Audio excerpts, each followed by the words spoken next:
Sorry guys, कुछ technical interruption हो गया था जिसकी वजह से वीडियो बीच में रोकनी पड़ी। खैर, कंटिन्यू करते हैं। जो हम बात कर रहे थे क्वेश्चन पेपर की, तो 4 सेशन होंगे उसमें, और उसमें 4 सेक्शंस में से आपको 40 क्वेश्चंस होंगे। टोटल 160 क्वेश्चन होंगे, और ईच क्वेश्चन जो है carries around 2.5 marks. It means the whole question paper is of around 400 marks, यानी कि 400 नंबर का एक पेपर होगा। 160 क्वेश्चन होंगे जिसमें। अब यहाँ पे इम्पोर्टेंट दो बातें बहुत अच्छे से समझने की, और बहुत प्रॉब्लमेटिक भी रही है ये। देखिए, 2007 में लास्ट वैकेंसी आई थी सब इंस्पेक्टर्स की, जो आज के टाइम में कोर्ट में चल रही है। उसमें क्या हुआ था कि दो क्राइटेरिया थे। हमारे टाइम पे भी क्राइटेरिया थे 2011 में भी, कि आपको पर सेक्शन, यानी कि प्रत्येक सेक्शन में आपको 50% मार्क्स लाने हैं। इसके अलावा ऑल ओवर, यानी कि 400 में से 200 मार्क्स मिनिमम आपको लाने हैं। ये हमारे टाइम में भी था, ये रूल एंड रेगुलेशन वहीं से स्टार्ट हुए थे 2011 से। 2016 में इन्हें जारी रखा है ऐसे ही। और 2016 में क्योंकि कंप्यूटर पे पहली बार ये जो टेस्ट हुआ था, ऑनलाइन टेस्ट हुआ था, तो यूज़ टू में स्टूडेंट्स नहीं थे, कैंडिडेट्स नहीं थे। तो स्पीड्स की वजह से उन्हें आता था सब कुछ, सारी चीज़ें थी, लेकिन स्पीड्स की वजह से और यूज़ टू ना होने की वजह से क्या हुआ, बड़ा प्रॉब्लमेटिक हुआ उन्हें। और जो सेशनल कट ऑफ, यानी कि प्रत्येक सेक्शन में जो 50% लाने का क्राइटेरिया था, वो उसे फुलफ़िल नहीं कर पाए। जैसे कि कुछ स्टूडेंट्स बता रहे, रीजनिंग काफ़ी बैंक टाइप की आई थी, उसमें टाइम कंज्यूम हुआ। कुछ ने कहा मोस्टली रीजनिंग में शायद वो रुके थे जो स्टूडेंट्स से मेरी बात हुई थी।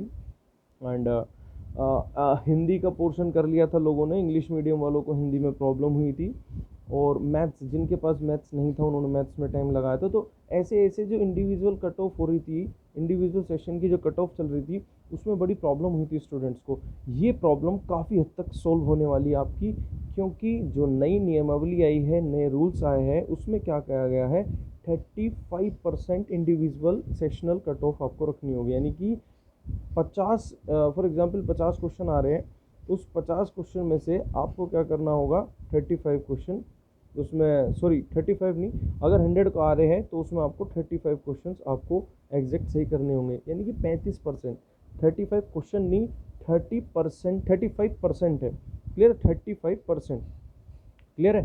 तो अगर मैं बात करूं, 40 क्वेश्चन अगर आते हैं, 40 क्वेश्चन में से इसका 35% आप निकाल सकते हैं, तो बहुत ज़्यादा नहीं बैठेगा।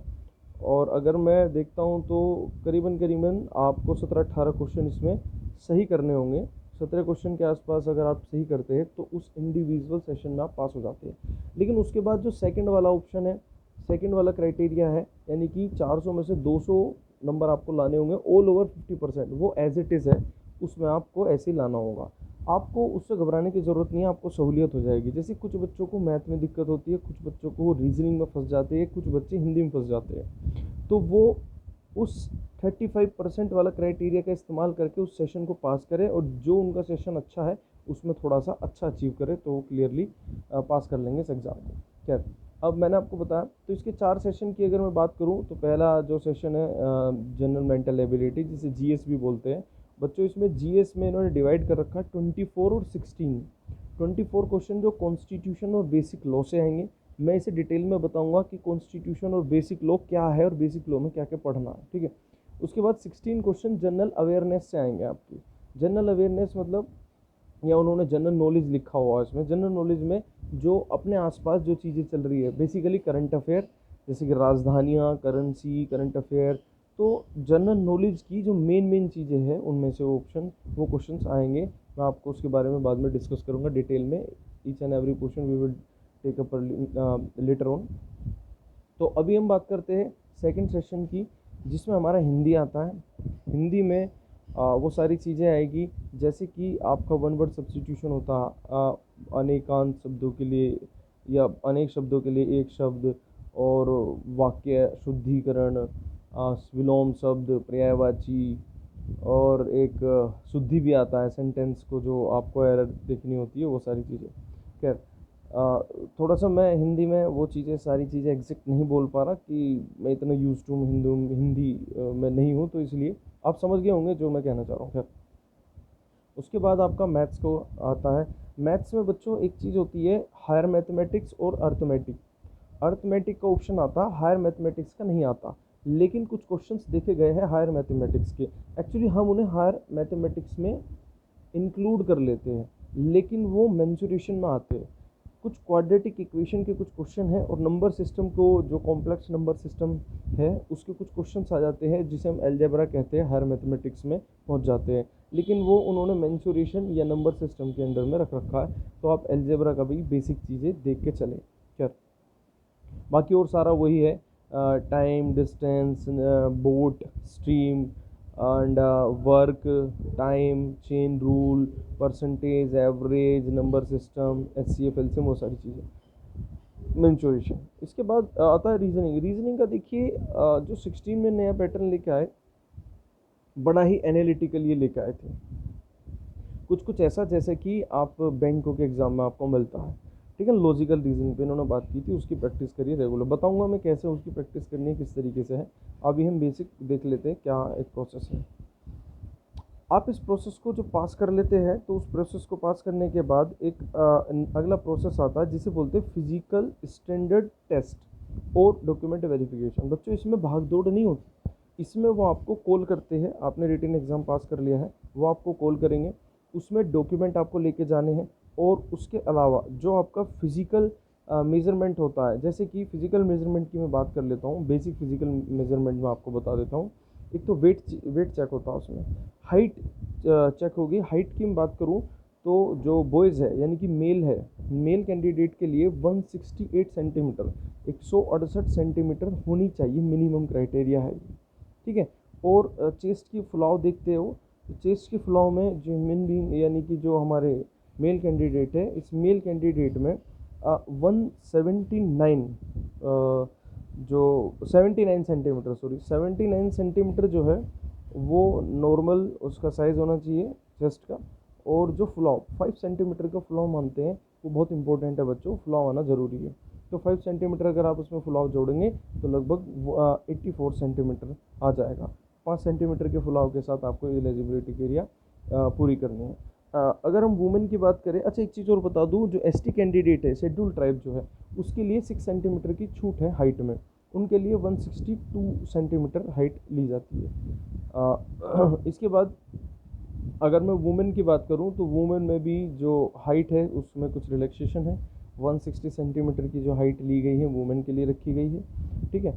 अब वो सारे मेजरमेंट, वज़न भी होगा उसमें आपकी, है ना, और हाइट भी होगी, वो सारे चेक होने के बाद आपके डॉक्यूमेंट्स चेक होते हैं। डॉक्यूमेंट्स में मैं आपको बता दूं, जो सबसे इंपॉर्टेंट डॉक्यूमेंट्स होते हैं, आपकी मार्कशीट 10th की, 12th की और ग्रेजुएशन की, क्योंकि ग्रेजुएशन मिनिमम क्राइटेरिया है इसमें एजुकेशन क्वालिफिकेशन का, तो वो होनी चाहिए। उसके अलावा आप पे कोई भी डिग्री हो, डजेंट मैटर, आपने मेंशन कर रखी है तो ठीक है, अदरवाइज कोई प्रॉब्लम नहीं, उसे ले जाने की।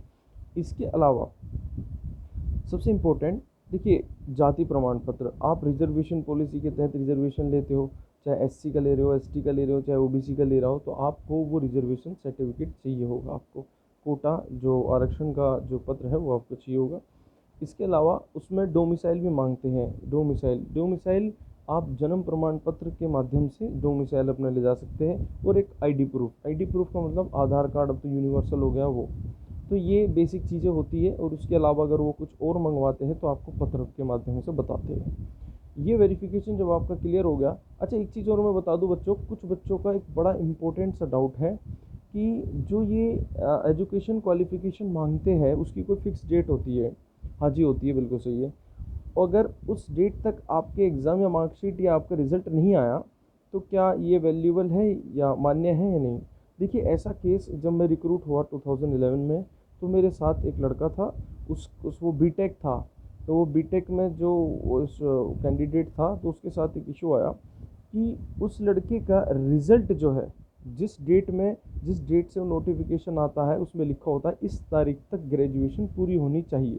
तो वो कुछ दिन बाद उसका रिज़ल्ट आया था, और उसकी जो ग्रेजुएशन है 2 या 3 दिन बाद जो है वो पूरी हुई थी। तो वहाँ हायर ऑफिसर्स भी बैठे रहते हैं, डॉक्यूमेंट वेरिफिकेशन के टाइम पे एक डॉक्टर बैठे होते हैं और एक गेजेटेड ऑफिसर, मोस्टली एएसपी या डीएसपी बैठे रहते हैं, कभी कभी एसपी भी आ जाते हैं। तो जैसे मेरे टाइम में डीएसपी और एसपी दोनों आ गए थे, तो जब बात हुई थी तो काफ़ी प्लीज़ उसने करी लड़के ने, लेकिन उसमें कुछ हो नहीं पाया। असल में उसे उसका कैंडिडेचर उन्होंने अपने लेवल पे कैंसिल कर दिया था। वो कोर्ट वोट जाए या जैसे भी जाए वो अलग बात है। तो इस तरह की चीज़ें भी होती है। ठीक है, आप इस तरह की कोई चीज़ें आपके साथ है तो मेरी वीडियो में नीचे आप कमेंट बॉक्स में कमेंट करके पूछ सकते हो, उसका रिप्लाई मैं आपको दे दूंगा टेक्निकली। ठीक है, इसके बाद ये आपका होने के बाद आप फिज़िकल टेस्ट के लिए जाते हैं। फिज़िकल एफिशिएंसी टेस्ट, आपके अंदर कितनी फ़िज़िकल एफिशिएंसी उसे देखा जाता है। और फिज़िकल एफिशिएंसी टेस्ट में आपसे बेसिकली दौड़ कराई जाती है। अब इस दौड़ में क्या होता है, देखिए दौड़ में बॉयज़ और गर्ल्स दोनों के लिए अलग अलग है। बॉयज़ के लिए अगर मैं बात करूँ तो 4 किलोमीटर 800 मीटर 4.8 किलोमीटर इन्हें कवर करनी पड़ती है 28 मिनट में। 28 मिनट में 4.8 किलोमीटर कवर करनी पड़ती है लड़कों को। लड़कियों के लिए ये रेस आधी हो जाती है 2.4 किलोमीटर, 2.5 किलोमीटर से भी 100 मीटर कम, और 16 मिनट में कवर करनी पड़ती है महिलाओं को। ये अगर आप टेस्ट क्लियर कर लेते हो तो आप उसके बाद इस रिक्रूटमेंट के थर्ड प्रोसेस से गुजर जाते हो और फाइनल मेरिट में फिर आपका नाम आता है। और फाइनल मेरिट में नाम आने के बाद आप चयनित हो जाते हैं या रिक्रूटमेंट प्रोसेस से निकल जाते हैं। इस रिक्रूटमेंट प्रोसेस के बाद बच्चों क्या आता है, मेडिकल टेस्ट आता है। मेडिकल टेस्ट में जो जांच होती है वो बेसिकली 3-4 चीज़ों की जांच होती है। उसमें वेट की जांच होगी और हाइट की जांच होती है। इसके अलावा 3 बेसिक कंपोनेंट है जो बड़े ध्यान से आपको देखने होंगे। एक तो उसमें आपको प्रॉब्लम जो फ्लैट फिट की प्रॉब्लम होती है उसकी अच्छे से जांच होती है, उसमें निकाल दिया जाता है। दूसरा नी नोक क्या होता है, जैसे घुटने जिसके आपस में टकराते हैं उसे बाहर निकाल दिया जाता है। और एक कलर ब्लाइंडनेस जो होता है, कलर ब्लाइंडनेस यानी कि जिन्हें देखते समय रंगों में डिफरेंस का पता नहीं लगता। ये 3 बहुत इंपॉर्टेंट चीज़ें, अगर इनमें से कोई सी भी है तो उसे निकाल दिया जाता है। हालांकि बाद में अगर कोई रिलैक्सेशन बोर्ड से उसे मिल रहा है किसी भी तरीके से तो एक अलग बात है। बाकी इनिशियली इसमें निकाल दिया जाता है। कुछ लड़कों की जो है, कुछ स्टूडेंट्स ने मेरे से जब भी पूछा था और अभी मैं कुछ कमेंट्स देख रहा था तो उनमें उन स्टूडेंट्स को ये प्रॉब्लम है कि आई साइड उनकी थोड़ी बहुत वीक है, थोड़ा बहुत चश्मा लगाते हैं। देखिए उसमें 6/6 मांगते हैं, ठीक है ना, और 6/6 ही होनी चाहिए।